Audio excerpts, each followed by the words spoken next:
So thanks everyone for coming to MenderCon and welcome. So this is our keynote presentation. I'm Scott Ford, CEO and Chief Code Whisperer at Corgi Bytes. We're an organization that focuses exclusively on legacy code and all the fun things that you can do improving legacy code. So one thing that some people may or may not know about me is that I absolutely love fixing bugs. Like, it's one of my favorite activities in the world. And it's always really driven me. I really enjoy the kind of the hunt of finding a bug and figuring out exactly what's causing it, or even if it's still an issue anymore. The triage I find enjoyable all by itself. And early in my career, whenever I would start a new project, bug fixing is what I would almost always be asked to do. It was the way that I would be told to learn a new system. My first few months on a project would be focused exclusively on bug fixing, and then I would learn the ins and outs of the system that way and just have a ton of fun. And most of the systems I worked on were riddled with issues in the issue tracking system. And so I would share that with my leadership, that my bosses at the time, that I'm having so much fun, and even though my training's over, I want to keep up this bug fixing thing. I love it. Can I do just that all the time?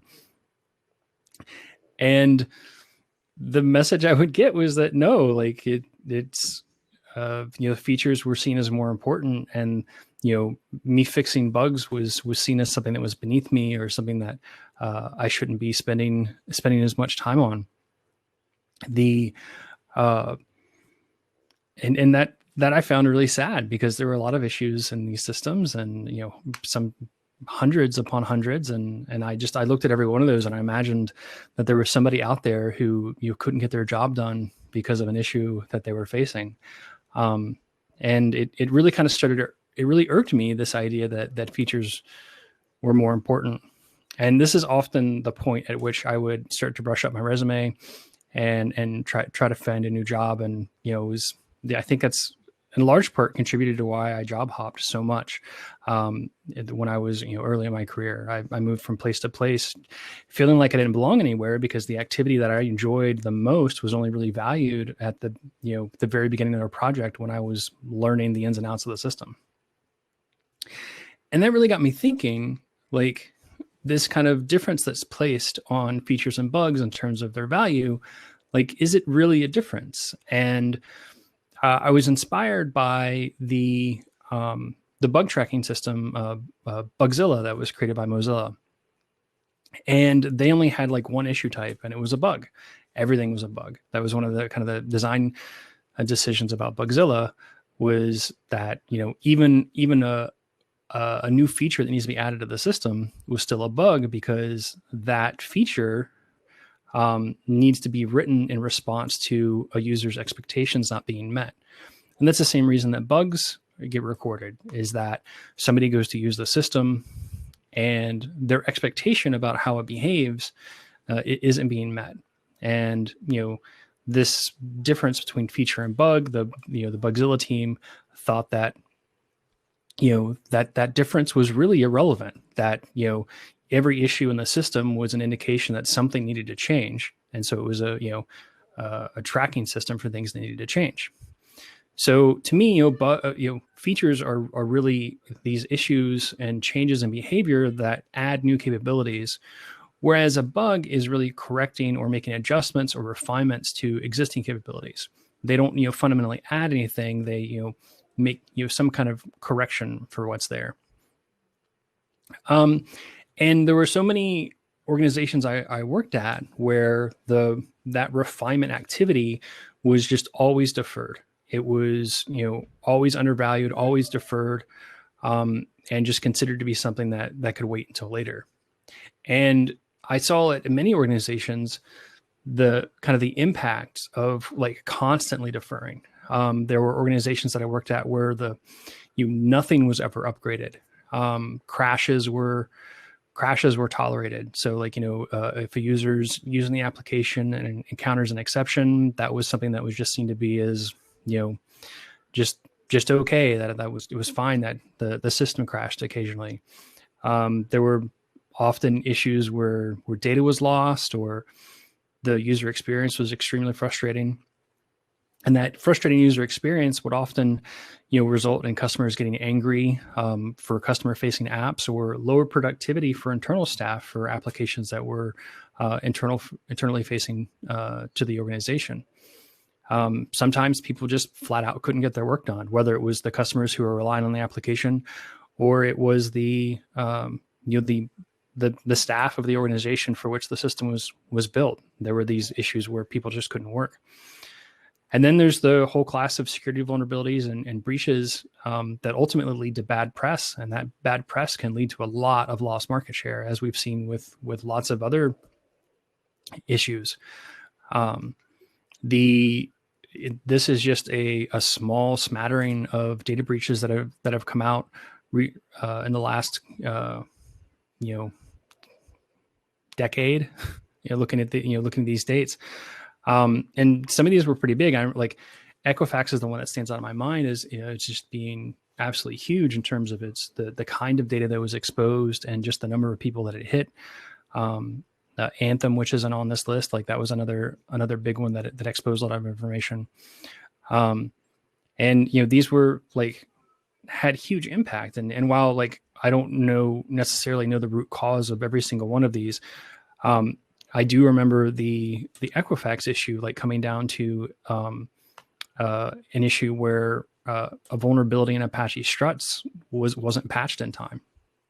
So it was an issue where there was a patch for the issue, but the patch wasn't applied before the breach took place. So something as simple as upgrading a dependency could have avoided that particular data breach. And that's something that really happens. And these are just data breaches. There's whole other classes of issues like ransomware attacks. I don't remember how many people remember the WannaCry event from several years back. But we had a client at the time who this would have affected, we narrowly missed, we very narrowly prevented this issue without realizing it.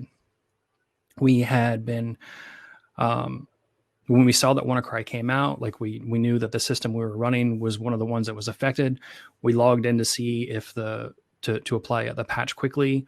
And then we noticed the patch had already been applied, and we're really confused as to how and who did that. And so we went digging into our notes and discovered that that one of the developers on the team had enabled auto updates a few weeks before. And so it turns out we avoided this. And so we let that client know that, one, we investigated it to make sure that they weren't vulnerable, and two, that because of the preventative work that we had done, we helped them avoid this issue, the patch that would have made them vulnerable to this specific attack. That was applied automatically. And so I think, this is something that's really important for a lot of the refinement and improvement work that we do, is we do have to share it, because otherwise it's invisible. If you think about the infrastructure around our communities, a leaky pipe is what gets noticed. A pipe that's working, a pipe that's working is one that's it's easy to ignore and it's easy to devalue. And then often, if you wait until it's leaking and there is a rupture or a larger problem, then there's likely a lot more that needs to be fixed than just the maintenance.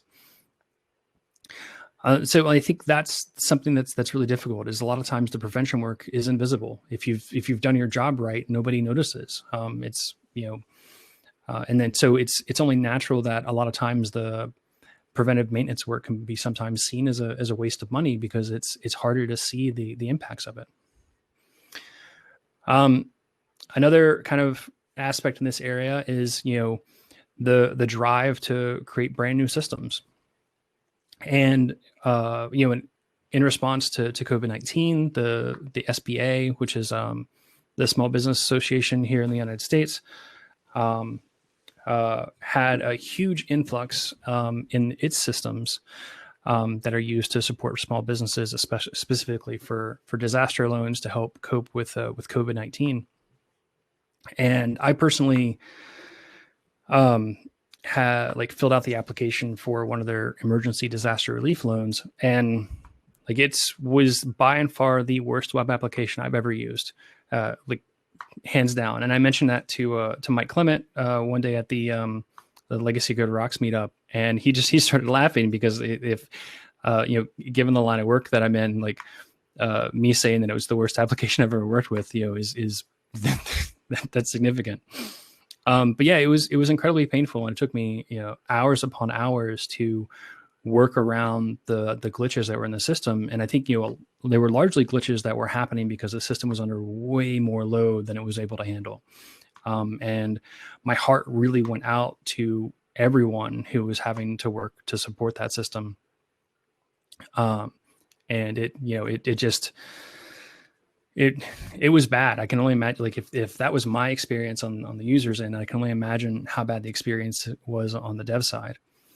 And then a few weeks ago, I read in the paper that the SBA has also been struggling with some of their internal systems that they use for deciding whether or not loans get approved. And there's been this new system that they started building out as a replacement 6 years ago called SBA 1. And it's, the quote from the Washington Post was that it's unclear whether or not that system's been completed, but the reason for a lot of the crashes that they're seeing and a lot of their delays are being blamed on the old system. So to me, that sounds very familiar to stories that I've seen in the past and experiences I've had in the past. I once worked on a dev team where we were working on a replacement system for a library software vendor. And I was an employee for this company, and we were 10 years into building the replacement, and that replacement still didn't hit feature parity. And there were still a significant number of users who were still using the legacy system, as they were calling it, because they thought even though that legacy system had its problems, it provided the features and capabilities that those customers needed. And the replacement, even though it was shinier, it didn't do that. And so I see a lot of organizations really kind of rush to just completely outright replace the system, and the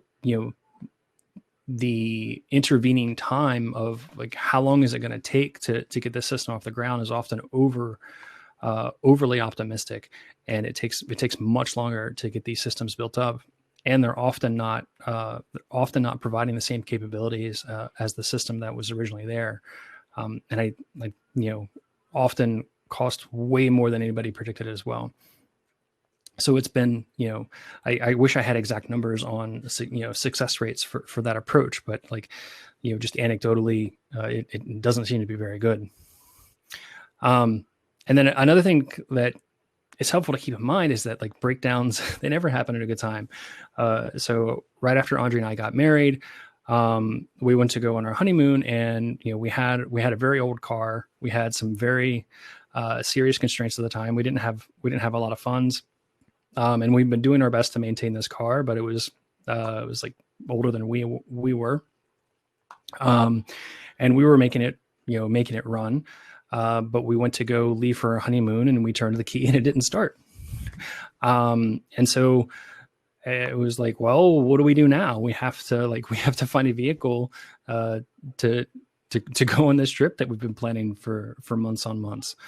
And it's, always at inopportune times that this deferred maintenance really sneaks up on us, or in this case, not necessarily deferred maintenance, but an instance of we had a very old vehicle that admittedly needed to be replaced, but we were under funding constraints that made it so that we couldn't afford to replace it. And I think a lot of organizations see themselves in similar situations where they're under similar time constraints, they're under similar funding constraints. They may also be under constraints that dictate the way they have to engage with the marketplace in terms of how they get new things built. that capital expenditures are, perhaps easier to get approved than ongoing maintenance expenditures. There are, some accounting and business justifications that come into play there that are real and are difficult to cope with. And at the same time, like it's really important to keep in mind that fixing bugs is good for business. If we think about features as providing additional capabilities in a system, you can think of those as primarily being there to attract new customers to come work on to come use your system. Whereas the bug fixes are going to be really critical for retaining existing customers. That they're going to be, primarily improving the experience for the people who are already using the system. So if you keep the system relatively bug free, then people who are using it are going to be happier. And then, those features that you're adding can then, be primarily attracting new people while also supporting the users that you already have. And generally, when people go to business school, they're taught that it's a lot cheaper to retain customers than it is to attract new ones. In terms of the marketing that's required to gain the attention of a new potential customer, there's a lot more effort that has to go into finding new customers than there is in having to retain your existing customers. So it's really, it is good business sense to focus on fixing bugs. And at the same time, so much of the industry just considers it to be boring. The maintenance work is just seen as boring. It's seen as beneath a lot of individuals. There are a lot of, in my experience, most developers do not want to work on fixing bugs. It's not something that they enjoy. They want to work on the new, exciting things, and they want to see, how the new exciting is going to help them continue to advance their career and help them get the next job. And they don't want to be doing the boring, dull work that they're afraid is going to hold them back. And I think like there is a really strong innovation bias in our culture, just overall, like not just within the software space, but innovation is often viewed as more glorious and more important than maintaining. And that's just, that's something that a lot of people, really struggle with. And there's this like glorification of, maker and hacker culture. But, not everybody, identifies as being a maker / hacker. And when I started with Corgi Bytes, kind of starting my own business, our first early iterations of the company were, focused on building new things because, that's what Andre had the most experience selling. And I had trouble articulating the importance of doing the refinement work and doing the improvement work. And so there was one day where I was watching an episode of This Old House, and prior to this, I hadn't seen This Old House, but I had seen a lot of home improvement shows, and most of the home improvement shows that I'd seen were really focusing on flipping the house, where they would, the people in the show would take an existing house and they would do the bare minimum to get it to sell for a higher price than they paid for it in terms of the raw cost of what they paid for the house and then the cost of the labor and the materials they put into it. And often in these shows, there would be things that would pop up along the way, and I would look at them like, no, don't leave that. You're making this worse. And it felt like so many software projects that I'd worked on. Whereas with This Old House, it really seemed like they cared and they valued and the craft that went into creating the original structure. And so watching that really gave me this aha moment that I want to go build an organization that focuses just on that refining work, and just on that refinement work, fixing bugs and paying the technical debt, and doing so in a way that's respectful to the people who came before. And so it was Andre, help me do that. And and we had been working for years. And so she was like, yep, I can do that. I'm a maker. we can do this.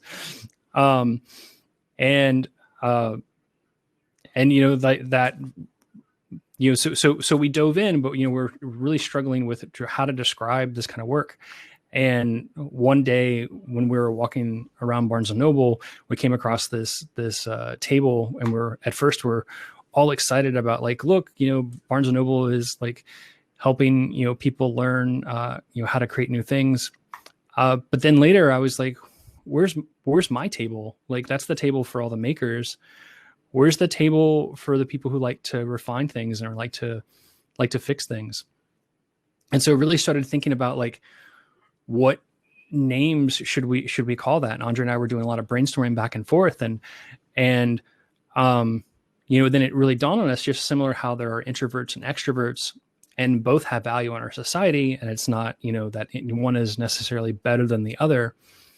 That maybe there is a similar continuum for people who like make things and making things, and then people who like doing the other kind of work. And we toyed around with like fixer or repairer and or alteration, but then we're like, is there something that starts with an M? And so then we're like, mender.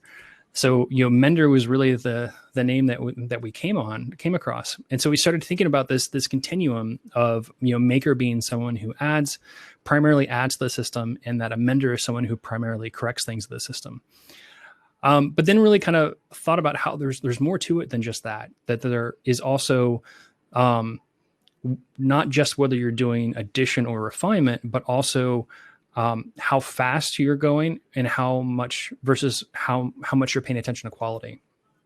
And so really kind of thought about, like, that's where the kind of the hacker ethos comes in, and like where the hacker ethos is really focused on speed. And then the crafter movement is really focused on quality and building quality systems. And then started to really think about, like, okay, well, that's really neat. And, what does this, what can this tell us about ways that software projects are run?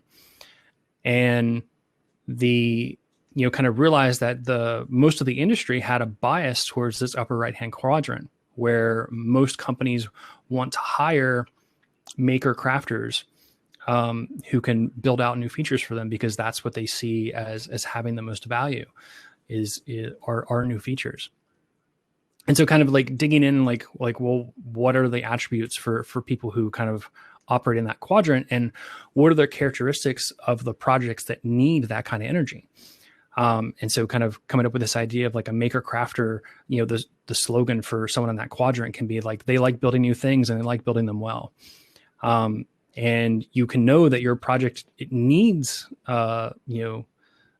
these people, is if you're an established market, the current users you have need more.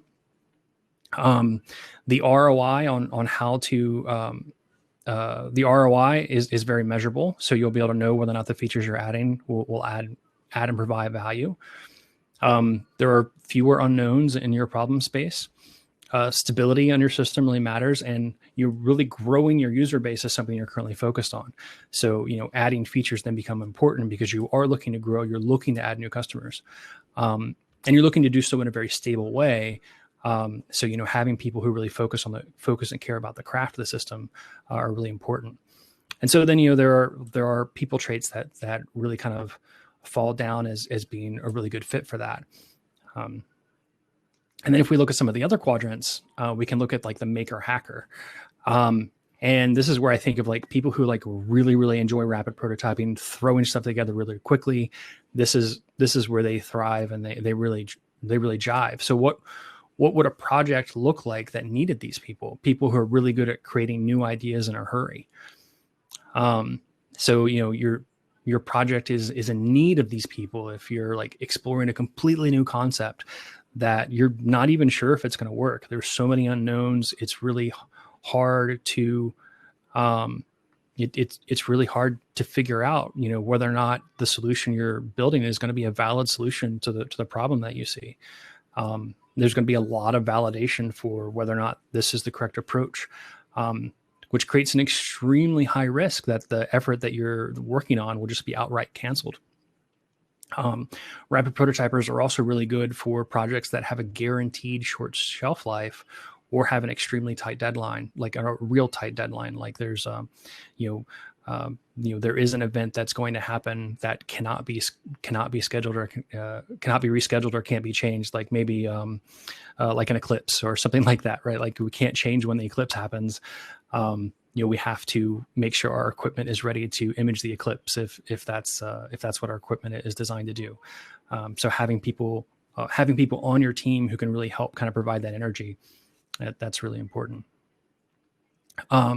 So the people traits for like people who are really good at diving in and helping out with projects that need those, people who they really like to experiment. They're really good under pressure, and they do really well with this just ship it mentality. And so if we explore some of the rest of the quadrant, we can think of like, what's a hacker mender look like? And to me, this is somebody who like really, really enjoys to dive in and fix things quickly. And I think of this as like an emergency responder, or maybe a firefighter. If your team uses fire as the metaphor for when things go wrong, then these are the firefighters on your system. These might be the site reliability engineers, and they are really good at patching things in a hurry when things are broken. So your project is in really need of these kinds of people when there are like frequent outages, lots of site crashes, there's significant loss of business function when the site goes down. Customers are complaining constantly, and you've got a really poor net promoter score. Then, you definitely need to make sure you have some people with this kind of energy on your team. And, so like, it's really helpful to think about like who on your team has this energy and who can be filling this role when your team has that. Another thing that I think is kind of key with someone in the Mender hacker part of the quadrant is that they're willing to defend the root cause of an investigation. This is something that I really struggle with. As a teaser, I do not feel like I belong in this quadrant. I really like to know the why of why something went wrong when I'm investigating it. So I will dig in and really try to figure out like what is the root cause and try to fix the root cause.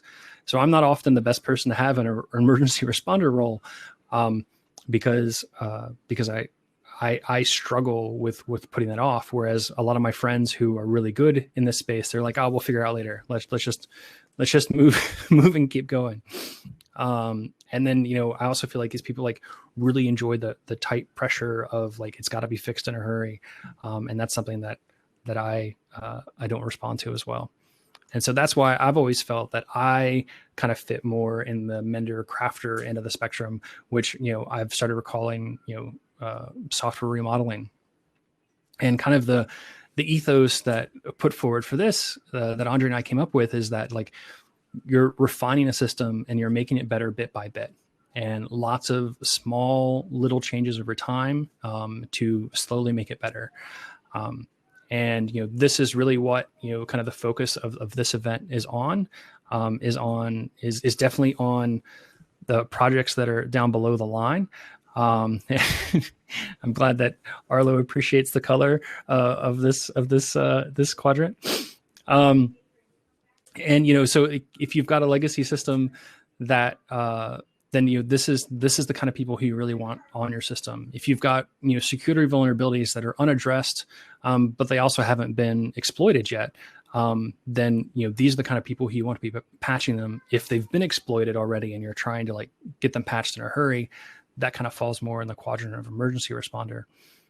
If you're finding yourself in a situation where deployments are incredibly risky and every time you deploy the system, it seems like it crashes or bad things happen, then you really want to make sure you have software remodelers on your team. If there's an incredibly high amount of tech debt and the people in your team just aren't even sure where to get started, then a software remodeler can help you. If even the smallest change seems to require an immense amount of effort, then someone who is a software remodeler will love digging in and fixing this. I imagine it as, if you've ever like played with a ball of yarn or played with a cat who's playing with a ball of yarn and it gets all tangled. I used to just love to sit there when I was a kid and just like untangle that and just make it a string again. And I feel like that's a lot of what I like to do on software systems now. And so that's so the people traits that are over here are ones that are really well matched to this.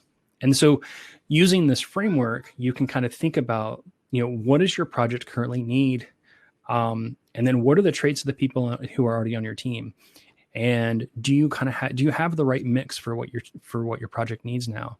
And if there are multiple projects at your organization, something that you can consider doing is moving people around so you have the right energy on the right projects. One of our clients, when he saw kind of a version of this framework that I gave at the Agile conference in 2015, he saw that and he ran with it and he started organizing his teams this way and moving people around based on what kind of energy the software project needed.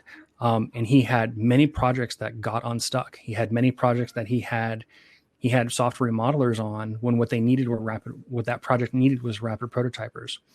So once he got the software remodelers off the project and he put some rapid prototypers on the project, then the system got unstuck and they were able to make demonstrable progress again. So I think it is helpful to kind of recognize that having the wrong kind of energy on your system is can be pretty bad. And I often think about it as how I love fixing things, and my biggest joy is fixing things. So if there's nothing broken on your system, you don't want me touching it, because I will find something that I think is broken, but you might not think is broken, and I will try to fix it.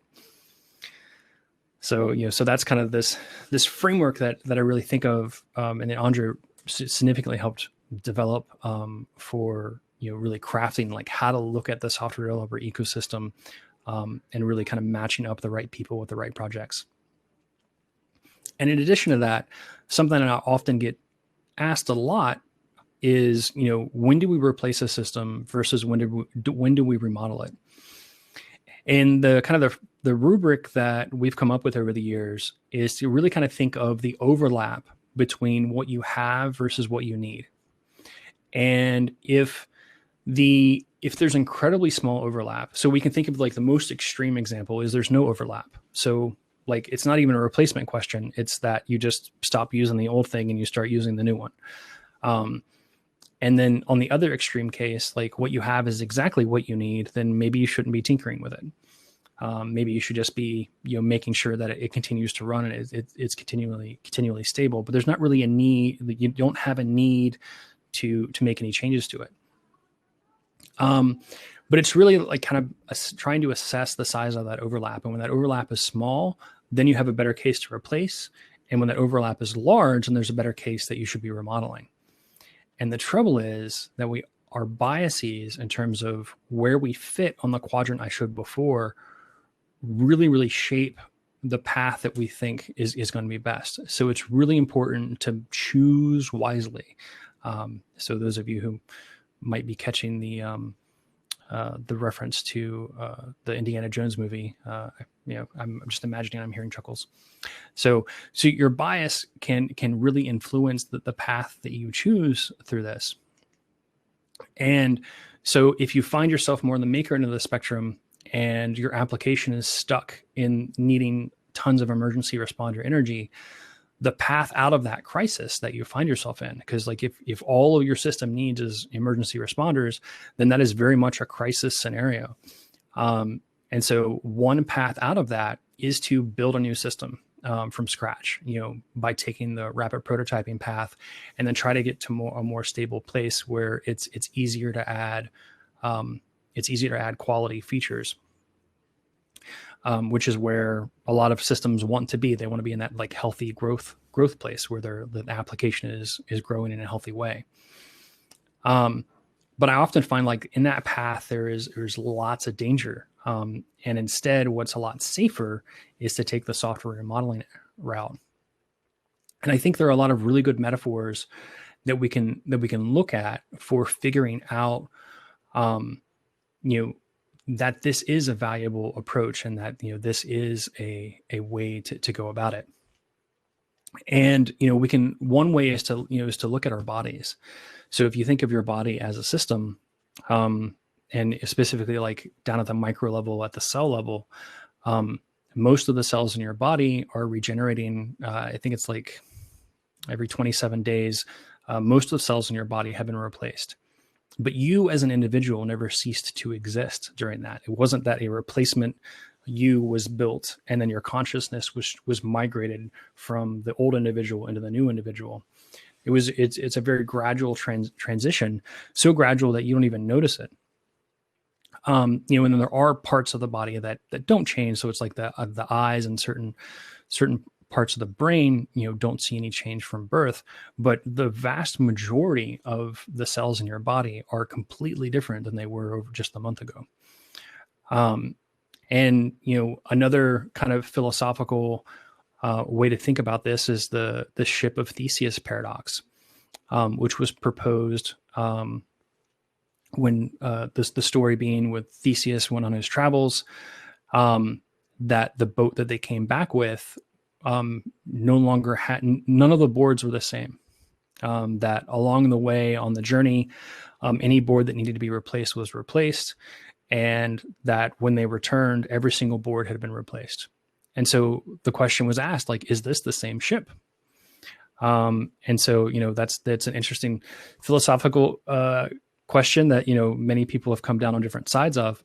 And at the same time, like, I think the answer to that question as to whether or not it's the same ship isn't really all that important, but the thing that you're using provides the same value. That's really the key to look at, as a way to kind of sidestep the philosophical issue and really look at how you didn't have to go out and buy a new ship, and then launch that and birth that, and then move all of your crew over to that, and then move all of your materials and supplies over to that. You were able to keep working with that one same ship. Another metaphor that Martin Fowler gets a lot of credit for is the strangler pattern, based on the strangler fig tree, which slowly wraps itself around another tree and eats the tree on the inside, and so what you're left with is a new tree that squashed out an old one. So you have this completely new structure that gets built up around the existing structure, and then the old structure isn't needed anymore. And that's why I think it's such a useful metaphor for remodeling systems and getting them out of this crisis quadrant and into the quadrant of growth and stability.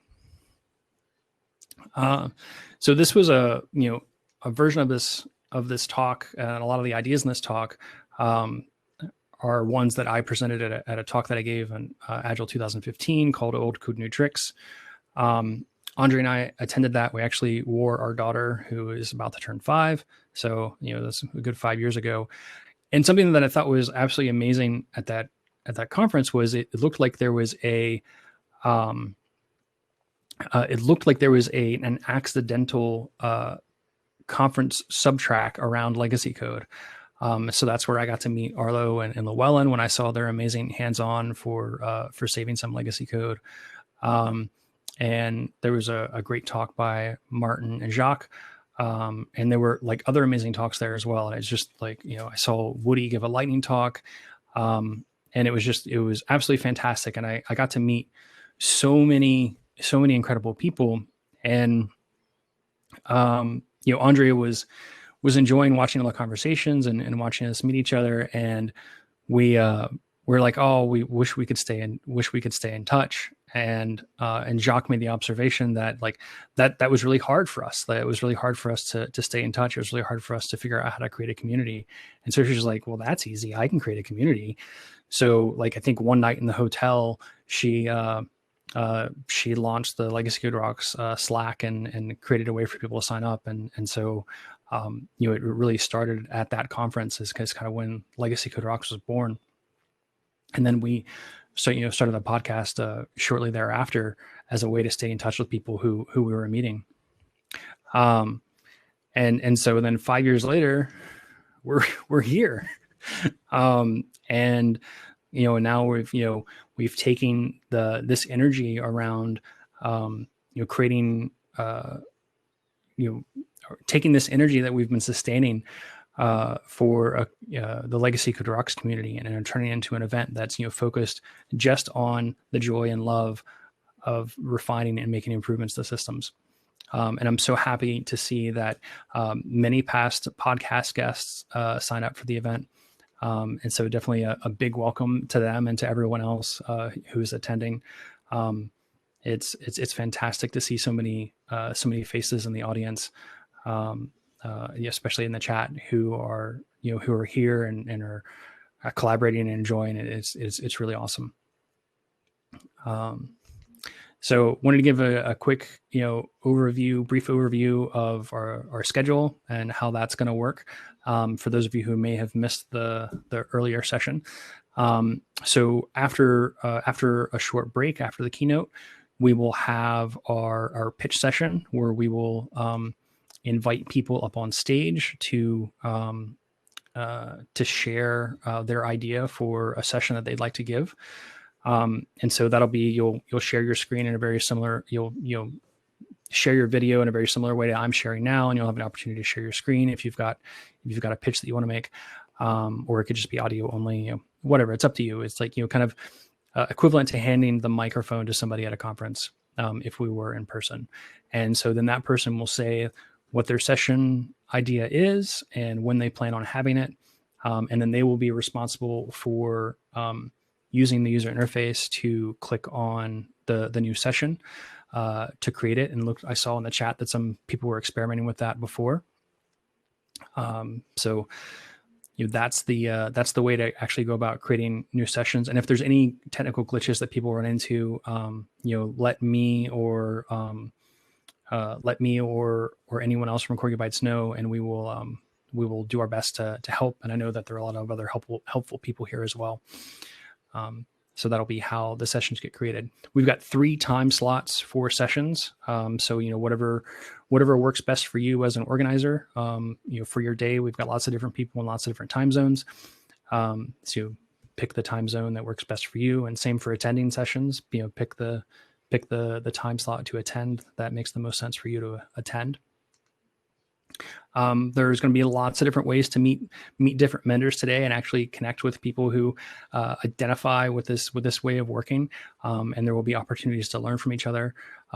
Feel free if you happen to meet somebody in the speed networking and want to have a larger conversation with them, create a session for just the 2 of you, and go continue the chat that you were having during that time, and really continue and keep that conversation going. And then consider joining Legacy Code Rocks. So, heading over to Legacy Code Rocks, heading over to slack.legacycode.rocks, and signing up for an account on Slack. Listen to the podcast, stay in touch with people who you meet here. And if you'd like to get in touch with me, this is my contact information for email and Twitter and LinkedIn. And I really appreciate having everybody here, and I really appreciate everyone taking the time to listen. And now I'm going to pause and make sure that the buffering catches up, to wait to see if anybody has any questions in the chat, and I will take a chance to answer them. Oh, and actually, I'm going to say ping if somebody can type pong when they hear me say ping, so that way I know that the buffer is caught up. I'd appreciate it.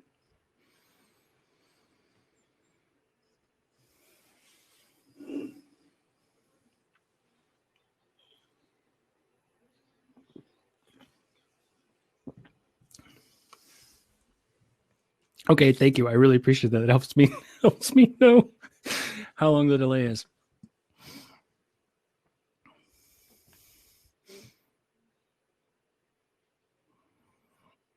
Awesome. So does anybody have any questions?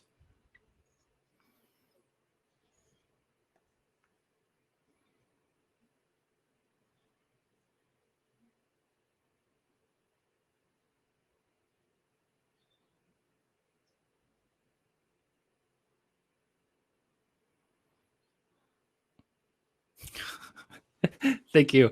So for those of you who want to funniest bug. Oh, funniest bug. Well, that's good. I don't know any of them been funny. I do like the idea of a poll for the quadrants. So let's Let me do that. What quadrant are you in? So we'll do feature builder or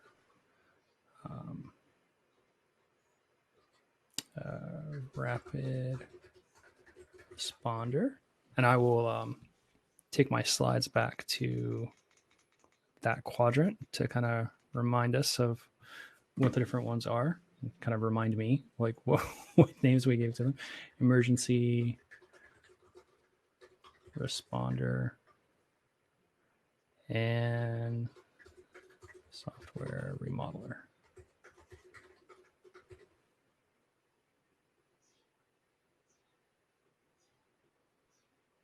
Yeah, so that should be a fun poll to see. And I think that that'd be neat. I kind of have a guess as to how this particular event is going to skew. And so it'd be interesting to see if my prediction lines up with how everybody answers the poll.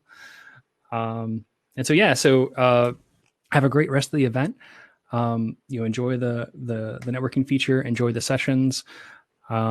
And it's so great to be kicking this off, and I appreciate everyone, giving this new tool a try. So thank you all.